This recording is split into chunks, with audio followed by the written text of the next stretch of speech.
Yo, what is up, everyone? Welcome back to my reaction channel. So this video is Pong Yu Nya Color, but I'm pretty sure this is the cover to my boy Lang Yang's song, I believe.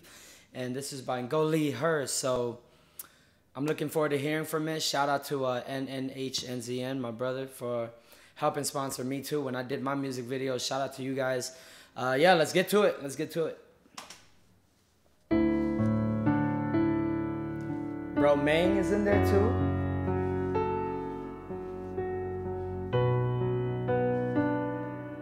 Make sure I got everything to the max.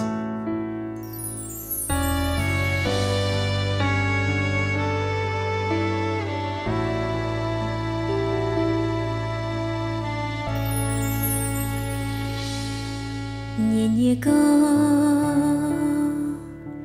lo chỉ bao tiêu kia có lý cha xin đừng nó Beautiful voice, beautiful. bùa vua tao có nhẹ nhẹ có đủ tay ta mò bờ chi trâu gió Wow.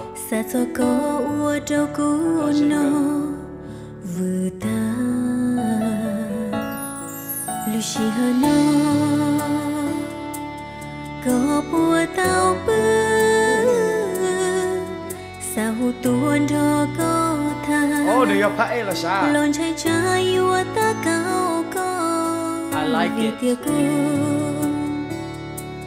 chúa yo có ý tu phong yêu cho bồi vua mùa nụ có mua xia đầu cô I like where this is going. lì cu nó mua xia đầu cô lì cu nó nữ ta to nhé lô cô I love this yo song. tao lì lô xia sa Her voice is sa A1. là nu có không bao xua tia có bùa nhia cô có bùa cả lo yo cô tôi xin đỡ ly e cô mà lo ua có tu niang gầu nu hong như cô câu lu đâu có lỡ dù ua cha chưa lu xia thao chỉ có hong như bồi ua mùa nô trâu Nice. lo uang câu uang trâu I love how over there they film storylines like crazy, man. Their storylines are always nice. trâu tiền nó She's like, come on, come on, my Chào các chị đâu không à? Tao cao sư à?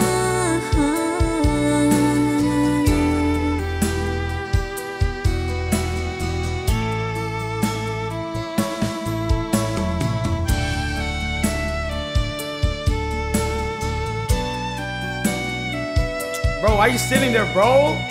Oh. Không gì cho cha. hong như cô câu lu trâu có lỡ dù ua cha chưa lu xia thao chỉ có hong như bồi ua mùa nô trâu I love this video, man. It's really lo uang câu uang trâu it really shows the emotions of the song. nhìn như con lo chỉ bao tiêu kia có lý cha xin đừng nó bùa vua tao có It's okay, bro. như Got you. Mà muốn húi sang câu chia. bữa chi châu gió cô lu xia ya yu liang tua trâu cô Wow, that was really good. I enjoyed it. Gotcha.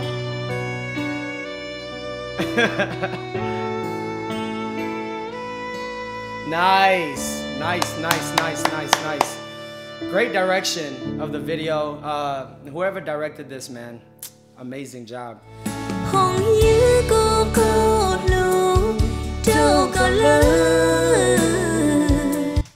This was amazing. I love how they direct these videos, man. It's so dope. Yeah, I really enjoyed it. Go Lee, her, right? She's really good. I really love her voice in this song. It fits perfectly. So great job. Great job, and I love it. Yeah, if you guys enjoyed this video, make sure you click like and make sure you subscribe. Share these videos for more reaction videos. Make sure you subscribe. So I'll see you guys soon. Peace.